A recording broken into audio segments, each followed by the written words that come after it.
de ce qui était passager. Regardez, qu'est-ce qui s'est passé? Dans l'ancienne alliance, celui qu'on appelle Moïse était un jour allé communier avec Dieu sur la montagne. Il était allé communier avec le Saint-Esprit.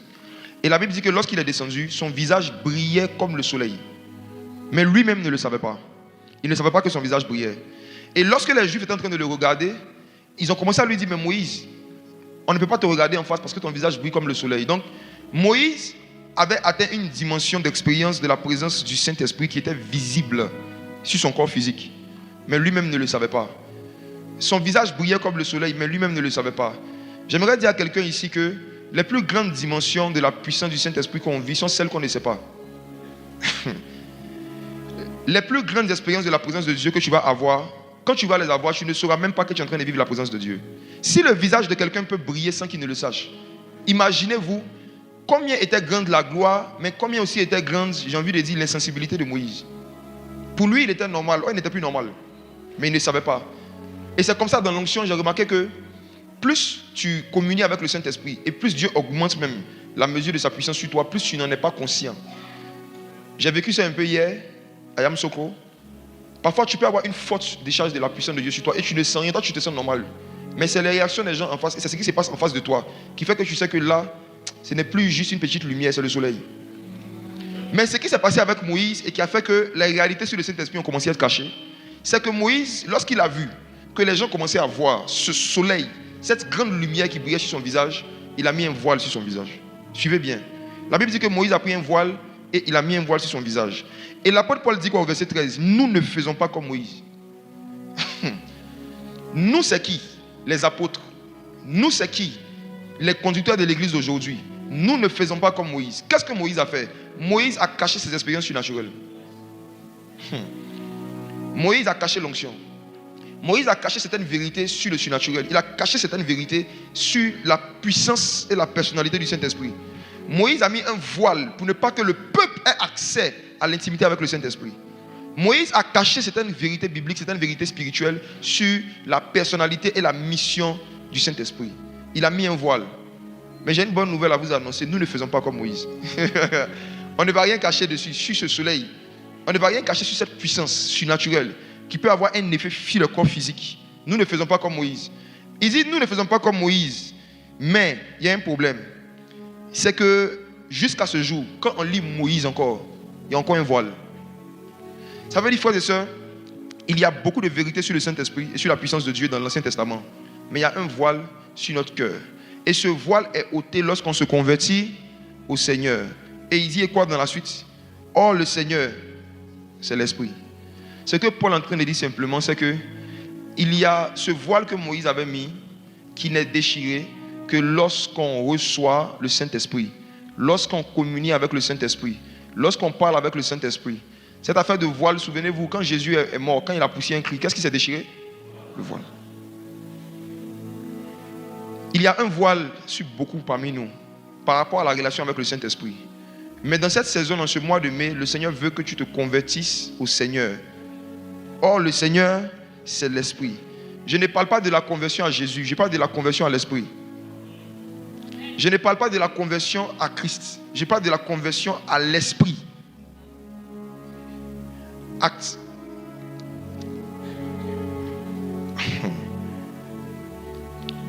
Chapitre 19, versets 1 à 2. Pendant qu'Apollos était à Corinthe, Paul, après avoir parcouru les hautes provinces de l'Asie, arriva à Éphèse. Ayant rencontré quelques disciples, il leur dit: avez-vous reçu le Saint-Esprit quand vous avez cru? Ils lui répondirent: nous n'avons pas même entendu dire qu'il y ait un Saint-Esprit. Regardez quelque chose. Il y avait des disciples dans l'église primitive que Paul rencontre. Paul les regarde et Paul leur demande: avez-vous reçu le Saint-Esprit quand vous avez cru? Est-ce que c'était des incroyants? Est-ce que c'était des incroyants? Ils avaient cru. Ils avaient cru en qui? En Jésus. Quand on parle de croire, c'est en Jésus forcément. Paul les regarde, il voit des gens qui ont cru en Jésus. Mais comme il y a quelque chose qu'ils ne voient pas chez eux, il leur demande: avez-vous reçu le Saint-Esprit quand vous avez cru? Je te pose la même question ce matin. Chers croyants, avez-vous reçu le Saint-Esprit quand vous avez cru? La question de Paul montre que croire est une chose. Recevoir le Saint-Esprit, c'est une autre chose. Prenez très au sérieux ce que je suis en train de dire. On peut croire et rejeter le Saint-Esprit.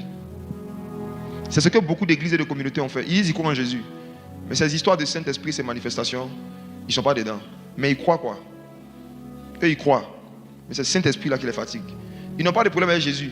Mais vos histoires de Saint-Esprit là, attention, ce n'est pas ici. Il y a beaucoup de dénominations chrétiennes qui disent qu'ils croient en Jésus. Qui mettent même le nom de Jésus en gros sur le bâtiment d'église. Mais il n'y a aucune manifestation du Saint-Esprit à l'intérieur. Avez-vous reçu le Saint-Esprit? Le mot recevoir veut dire accueillir. Ça veut dire accepter. On ne parle même pas encore là du baptême du Saint-Esprit. On parle juste du fait d'être d'accord avec quelqu'un. Quand Jésus est mort, qu'il est ressuscité, avant que les disciples ne soient baptisés et remplis du Saint-Esprit dans Acte 2, la Bible dit qu'à sa résurrection, Jésus est apparu aux apôtres et il leur a dit recevez le Saint-Esprit. Et il souffla sur eux. Quand il a soufflé sur eux, ils n'ont pas été baptisés du Saint-Esprit. Mais il leur a dit recevez le Saint-Esprit. En d'autres termes, accueillez le Saint-Esprit. En d'autres termes, faites de la place au Saint-Esprit. Si quelqu'un te dit je viens de la France, j'aimerais que tu me reçoives. Et quand tu dis aux gens de ta maison je dois recevoir un étranger, comment est-ce que tu le reçois? Je vais prendre un exemple très terre à terre. Supposons que j'appelle Didier. Je dis Didier, j'ai un ami qui vient de France, il s'appelle Eric. Et je dis Didier, reçois Eric. J'ai une question. Quand je dis à Didier reçois Eric, est-ce qu'au moment où je lui dis Eric est présent? Quand Jésus dit aux disciples recevez le Saint-Esprit, est-ce que ça veut dire que le Saint-Esprit est là? Il parlait au futur. Il est en train de dire à quelqu'un qui va venir, recevez-le. Donc si je te dis reçois Eric, ça veut dire que prépare une chambre, prépare un lit, prépare la nourriture, crée des conditions, crée une atmosphère pour que quand Eric vienne, il soit à l'aise. Donc quand Jésus dit recevez le Saint-Esprit, il est en train de dire faites de la place dans vos vies au Saint-Esprit. Créez des conditions, mettez-vous dans un état où si le Saint-Esprit veut vous utiliser, ou il veut venir dans votre chambre, il sera à l'aise. Regardez, je commence par la chambre. J'étais dans un pays quelque part, il y a quelque temps. Je fais un songe. Je vois un groupe de personnes qui sont comme en voyage. Et sur leur chemin de voyage, il y a ma chambre. Et je les vois arriver et ils s'arrêtent devant la porte. Dans le songe, ils regardent à l'intérieur de la chambre et ils voient beaucoup d'habits qui ne sont pas ordonnés. Ce n'était pas l'état de la chambre physiquement, mais ils regardent la chambre puis ils voient des habits qui ne sont pas ordonnés. Et je les vois en train de parler et ils disent on ne peut pas rentrer ici et passer par ici tant que les habits ne sont pas pliés. Et j'étais dehors. Je me réveille. Je me rendors. Et le songe continue. Je vois maintenant quelqu'un d'autre qui me dit que tu vois ces hommes-là, ce sont des anges qui marchent avec le Saint-Esprit. Mais c'est des anges qui ne supportent pas une chambre où tout n'est pas plié.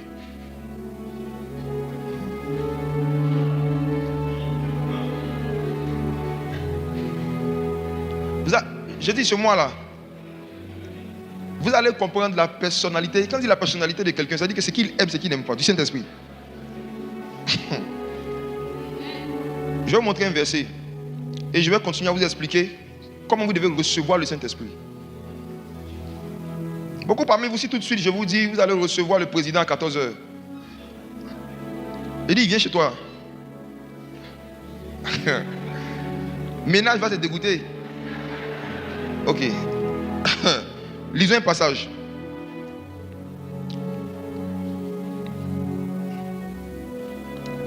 Lisons Jean chapitre 20, versets 6 à 7. Jean chapitre 20 à partir du verset 6. Simon-Pierre, qui le suivait, arriva et entra dans le sépulcre. Il vit les bandes qui étaient à terre. Et le linge qu'on avait mis sur la tête de Jésus, non pas avec les bandes, mais plié dans un lieu à part. Ici, on a dans une chambre d'hôtel ou on a dans un tombeau? Dans un tombeau. C'est une chambre d'hôtel ou un tombeau? Un tombeau. Regardez ceci. Jésus meurt. On met son corps dans un tombeau. Un ange vient du ciel pour sa résurrection. Jésus est ressuscité.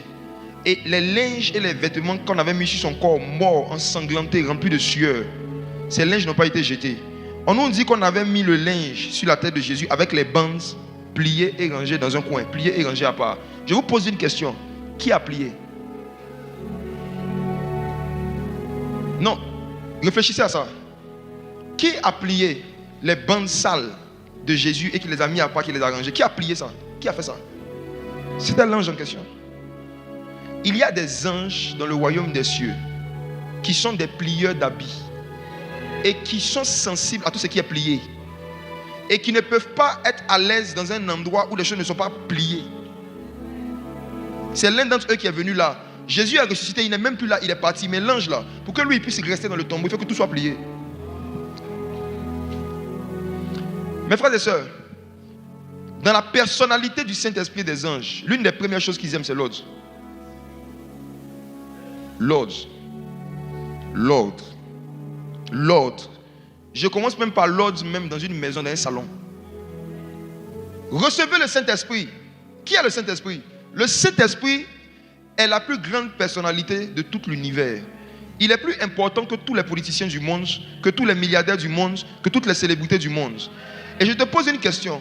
Si dans ton salon, les coussins sont en vrac partout comme ça, les chaises sont mal placées, tirées à droite, à gauche, et quand on te dit, dans 1 heure de temps, tu dois recevoir le président Alassane, c'est juste ce qu'on t'a dit. Est-ce qu'on a besoin de te dire encore ce que tu dois faire au salon? Pourquoi est-ce que nous avons le réflexe, lorsque nous devons recevoir des personnalités qu'on respecte, pourquoi on a le réflexe de ranger? Je vous pose la question. Il y en a même parfois, c'est déjà rangé. Quand on dit qu'il y a une personnalité qui vient, il range encore sur tous les moments. C'est déjà propre, mais elle va essayer de nettoyer. Elle ne sait pas ce qu'elle nettoie. La vérité, c'est que l'une des façons dont nous manifestons notre honneur et notre considération envers une personnalité, c'est en faisant l'effort de bien ranger même des espaces physiques. Plusieurs parmi vous, vous avez des lieux chez vous où vous priez. Mais le lieu où vous priez est tellement désordonné que le Saint-Esprit ne peut pas y parler. Les anges de Dieu ne peuvent pas venir vous faire vivre des expériences là. La relation avec le Saint-Esprit commence par la compréhension de sa personnalité. Il aime tellement l'ordre que même dans le tombeau, il envoie un ange pour plier les choses. Regardez. Vous allez voir que Jésus veut distribuer des pains et des poissons, n'est-ce pas? Mais la première instruction qu'il donne, faites-les asseoir par rangée de 50. Mes frères et sœurs, si vous voulez être amis avec le Saint-Esprit et rester en relation avec lui, comprenez que c'est une personnalité. Quand je dis personnalité, prenez ça comme célébrité, autorité. Et quand il y a quelqu'un qui est important pour toi, que tu comptes recevoir, il y a un minimum de dispositions que tu prends. Recevez le Saint-Esprit. Ce n'est pas juste prenez la puissance. Ça veut dire créer des conditions pour bien accueillir quelqu'un. Recevez le Saint-Esprit. Voici. Il y a 3 questions que chaque chrétien doit se poser régulièrement et ne doit jamais arrêter de se poser jusqu'à ce que Jésus revienne, s'il veut rester en communion avec le Saint-Esprit. 3 questions. 3 questions qu'on doit se poser toute la vie chrétienne. Surtout vous les nouveaux baptisés, que Dieu vous bénisse abondamment. On m'a dit qu'il y a eu combien de baptêmes samedi? 58 baptêmes. Que Dieu vous bénisse abondamment les nouveaux baptisés. On peut acclamer le Seigneur pour eux encore. Que Dieu vous bénisse. C'est le genre de message qu'on a eu la grâce, nous, d'avoir dans les débuts de notre marche avec Dieu. Et qui ont fait qu'on a appris à recevoir le Saint-Esprit. Il y a 3 questions qu'il faut se poser régulièrement. Jusqu'à ce que Jésus revienne. Lorsqu'on veut développer et garder une relation avec le Saint-Esprit. La première question, c'est qui est le Saint-Esprit? Qui est le Saint-Esprit? Je vous assure, ne laissez jamais votre cœur, ni votre cerveau, ni votre orgueil vous convaincre que vous pouvez répondre à cette question en totalité. Chaque fois que vous allez avoir une nouvelle réponse à cette question, cette nouvelle réponse doit susciter une nouvelle question. Dans la marche avec le Saint-Esprit, tu sais que tu as vraiment trouvé réponse à quelque chose lorsque cette réponse suscite d'autres questions. Le jour où tu n'as plus de questions, tu n'as plus de relation. Le jour où tu n'as plus de questions à poser à Dieu, c'est que tu n'as plus de relation avec Dieu. Parce que Dieu est infiniment grand. On ne peut jamais finir de le connaître. Donc plus tu le connais, plus tu le connais. Plus tu le découvres, plus tu as envie de le découvrir. Et plus tu découvres Dieu, plus tu découvres que tu ne connais pas Dieu. Chaque connaissance de Dieu t'éclaire sur une ignorance de Dieu. Tu es censé, au fur et à mesure que tu connais Dieu, réaliser que tu ne le connais pas. Donc la question à savoir qui est le Saint-Esprit? Qui est le Saint-Esprit? Cette question doit vous hanter. Et vous devez régulièrement chercher des réponses à cette question. Deuxième question, comment devenir et rester ami avec le Saint-Esprit? Il est qui? Comment devenir et rester ami avec lui? Pour ceux qui ont déjà une relation avec le Saint-Esprit, c'est comment rester dans cette amitié. Pour ceux qui n'ont pas cette relation avec le Saint-Esprit, la question doit être comment devenir. Ensuite, comment rester. Dernière question, comment apprendre à être régulièrement utilisé par le Saint-Esprit? Ou du moins, comment être régulièrement utilisé par le Saint-Esprit? Je réponds, qui est le Saint-Esprit? 2, comment devenir, comment rester ami avec le Saint-Esprit? 3, comment être régulièrement utilisé par le Saint-Esprit?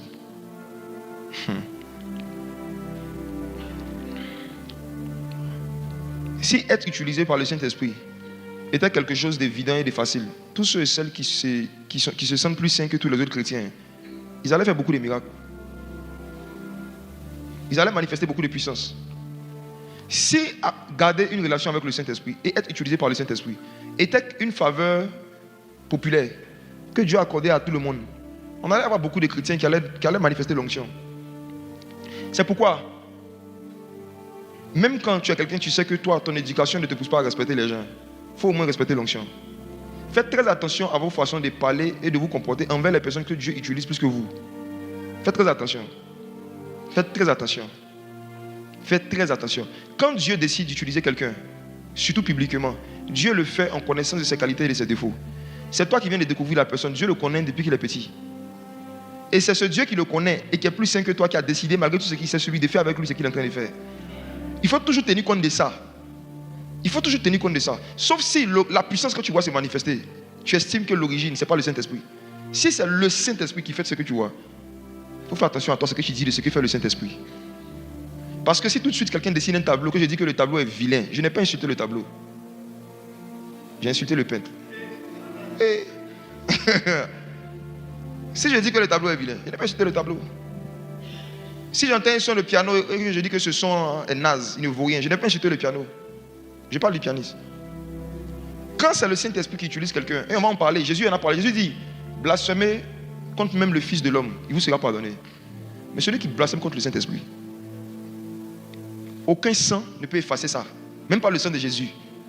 Il dit, il ne vous sera pardonné ni dans ce siècle, ni dans le siècle à venir. Ça veut dire que la seule chose qui peut pousser Dieu à garder rancune à quelqu'un, c'est ce que la personne fait au Saint-Esprit. On va comprendre en lisant comment est-ce que le Saint-Esprit est important dans le ciel et pour Dieu. Au point où c'est le seul gars qui n'a pas le droit de toucher dans le royaume. Même le Fils faut le toucher, mais le Saint-Esprit, non. Regardons. Ces 3 questions que j'ai données, pour pouvoir avoir régulièrement des réponses tout au long de sa marche chrétienne, on peut utiliser, je dirais, 3 lois de méditation. Suivez bien ce que je vais dire. Il y a 3 méthodes de méditation biblique. Quand tu veux méditer la parole pour avoir des réponses à ces questions que j'ai données, qui est le Saint-Esprit, comment apprendre à le connaître, comment devenir, rester son ami, il y a 3 lois de méditation que tu peux utiliser. Je vais parler de la première loi aujourd'hui et puis donner un exemple pratique. Il y a des lois dans le domaine de la méditation qu'on peut pratiquer pour avoir des informations sur le Saint-Esprit parce que c'est très difficile de connaître le Saint-Esprit. C'est difficile de connaître le Saint-Esprit, pourquoi? Parce que le Saint-Esprit ne parle pas de lui-même. Tout ça, c'est des choses dont on va parler pendant le mois de mai. Jésus a dit, quand le Saint-Esprit viendra, il ne parlera pas de lui-même. Ça veut dire que le Saint-Esprit n'enseigne pas sur le Saint-Esprit. Hey. Si tu demandes au Saint-Esprit qui est dessus, il ne va jamais te répondre. Parce que dans le monde spirituel, il n'a pas le droit de parler de lui-même. Tu demandes au Saint-Esprit qui est dessus, il va commencer à te parler de Jésus. Même Jésus, tu lui demandes qui est dessus, il va te parler du Père. Tu demandes au Père qui est dessus, il va te montrer le Fils. En fait, c'est un groupe de gars qui ont décidé de ne jamais parler d'eux-mêmes. Chacun a parlé de son camarade. En ce qui concerne Jésus, il y a beaucoup d'informations claires et explicites sur lui parce que la loi et les prophètes ont parlé de lui en détail. Mais ce qui concerne le Saint-Esprit, il est comme l'or caché dans le sable. Il faut avoir les outils, il faut savoir creuser pour trouver cela. Première loi de méditation pour avoir des informations sur le Saint-Esprit. La loi de la première et de la dernière mention. Pour ceux qui veulent noter. La loi de la première et de la dernière mention. C'est une loi de méditation. Je vais expliquer ce que c'est. Je vais donner un exemple très pratique. Et quand vous allez rentrer à la maison, vous pouvez vous exercer à ça pour connaître le Saint-Esprit. La loi de la première et de la dernière mention. C'est une loi de méditation. La loi de la première et de la dernière mention. Qu'est-ce que c'est? C'est un principe qui consiste à étudier un thème dans la Bible en cherchant le verset dans lequel le mot a été utilisé pour la première fois. Le verset ou le livre de la Bible dans lequel le mot a été mentionné pour la première fois. La loi de la première mention. Ça veut dire que tu veux étudier le Saint-Esprit, tu veux étudier l'Esprit de Dieu, tu dois chercher la première fois où le mot Esprit, ou bien où l'expression Saint-Esprit, où le concept de l'Esprit a été utilisé. La loi de la première mention, c'est la première chose. Et en cherchant le verset, On cherche après ça le dernier verset aussi de la Bible où le mot était utilisé. La loi de la première et de la dernière mention. Ça veut dire que tu prends le premier livre de la Bible où le mot a été utilisé et tu cherches le dernier livre de la Bible où la dernière fois le mot a été utilisé. Si tu veux étudier par exemple le Saint-Esprit juste dans le livre de Malachie, tu vas prendre le livre de Malachie et tu cherches la première fois où le mot esprit était mentionné dans Malachie et la dernière fois où dans le livre de Malachie le mot était mentionné. Et avec ces deux versets-là, tu vas commencer à comprendre des choses sur le Saint-Esprit. Pourquoi? Parce que le Saint-Esprit est l'Esprit de Jésus. Or Jésus a dit, je suis le premier et le dernier. Je suis l'alpha et l'oméga. Je suis le commencement et la fin. Donc pour connaître je suis, il faut étudier le commencement, il faut étudier la fin. Pour connaître le Dieu qui s'appelle je suis, étudie le premier et le dernier. On va faire un exemple. Regardez, la première fois où le mot esprit, parlant du Saint-Esprit, de l'Esprit de Dieu, a été mentionné dans la Bible, c'était où? Genèse 1, verset 2. Allons lire. Genèse chapitre 1, le verset 2. Oui. La terre était informe et vide. Il y avait des ténèbres à la surface de l'abîme et l'Esprit de Dieu se mouvait au-dessus des eaux. La terre était informe et vide. Il y avait des ténèbres à la surface de l'abîme et l'Esprit de Dieu se mouvait au-dessus des eaux. Voici par exemple la première mention de l'Esprit de Dieu de façon explicite. Et quand on regarde dans l'hébreu, c'est-à-dire maintenant tu prends le mot en question et tu commences à regarder. Je regarde le mot hébraïque à partir duquel ils ont traduit esprit, c'est quoi? Roua. Roua. Roua qui veut dire souffle.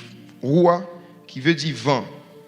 Donc, si je ne t'arrête que là, tu vois que l'Esprit de Dieu est le vent de Dieu. L'Esprit de Dieu est le souffle de Dieu. L'Esprit de Dieu est l'haleine de Dieu. Si vous regardez dans l'hébreu, ce mot veut aussi dire haleine ou encore respiration. Ça veut dire que chaque mouvement du Saint-Esprit est un mouvement du cœur et des poumons de Dieu. Quand Dieu est en train de se mouvoir, c'est que Dieu est en train de respirer. Quand l'Esprit de Dieu est en train de se mouvoir, c'est que le Père est en train de respirer. Quand le Père respire, on sent un souffle. Quand le Père expire, on sent un souffle. Quand le Père parle, quand tu parles, il y a du vent qui sort de ta bouche.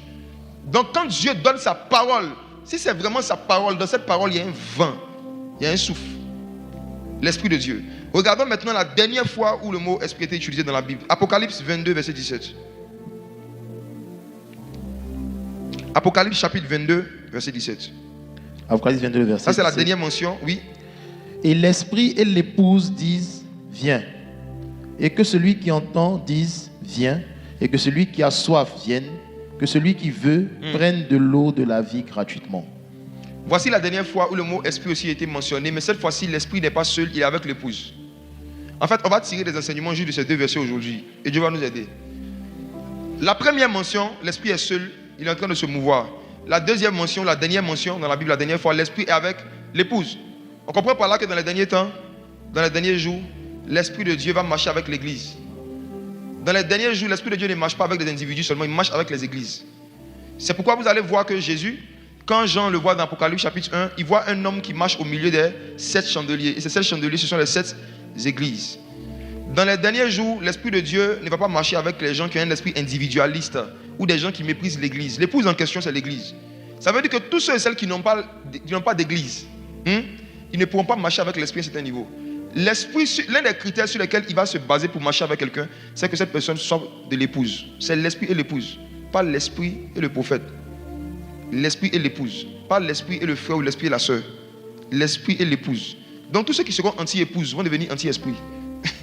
Tous ceux qui vont mépriser l'épouse seront méprisés par l'esprit. Et l'épouse, c'est l'église. Maintenant, tirons quelques vérités sur la personnalité du Saint-Esprit à partir de la première mention dans Genèse chapitre 1. Vous voyez, dans l'exercice qu'on vient de faire, on a dit que la première fois où le mot a été mentionné, c'est dans Genèse chapitre 1, verset 2. Mais mes frères, ce n'est pas dans Genèse chapitre 1, verset 2 que le concept de l'esprit a été mentionné pour la première fois. La première fois, c'est dans Genèse 1, verset 1. Il y a la mention du mot et il y a la mention du thème. Le thème, c'est le Saint-Esprit. Qui est le Saint-Esprit? Il est Dieu. Donc la première fois où on parle de Dieu, Genèse 1, verset 1. Genèse 1, verset 1. Le concept du Saint-Esprit, c'est le concept de Dieu. Le Saint-Esprit est Dieu. Et on va voir ça. Genèse 1, verset 1. Allons-y. Au commencement, Dieu créa les cieux et la terre. Au commencement, Dieu créa les cieux et la terre. Jean 1, verset 24. Dieu, c'est qui? Jean 1, 24. Jean 4, pardon. Jean chapitre 4, verset 24. Jean 4, le verset 24. Dieu est esprit et il faut que ceux qui l'adorent l'adorent en esprit et en vérité. Dieu est qui? Esprit. Dieu c'est qui? Esprit. Donc dans Genèse chapitre 1, verset 1, si on remplace Dieu par esprit, ça fait quoi? Au commencement? L'esprit créa les cieux et la terre. Première information sur le Saint-Esprit. Il est le créateur des cieux et de la terre. Oui. Le Saint-Esprit est le créateur des cieux et de la terre, formateur du corps de Christ, créateur de toute l'humanité. C'est le Saint-Esprit qui a créé les cieux et la terre. Et il y a quelque chose de merveilleux et de magnifique sur le Saint-Esprit. C'est que la raison pour laquelle il n'y a personne parmi ceux qui sont allés au ciel et qui ont eu des visions du ciel qui a vu le Saint-Esprit, c'est laquelle? Tous ceux qui sont allés ont dit: j'ai vu les 24 vieillards, j'ai vu l'agneau, j'ai vu quelqu'un assis sur le trône. Est-ce que Ézéchiel, Daniel, Jean et tous les prophètes qui sont allés au ciel, quelqu'un a dit qu'il a vu le Saint-Esprit? Vous n'allez jamais voir un témoignage, un récit parmi les gens qui avaient les grandes visions, même Ésaïe, qui ont dit qu'ils ont vu le Saint-Esprit.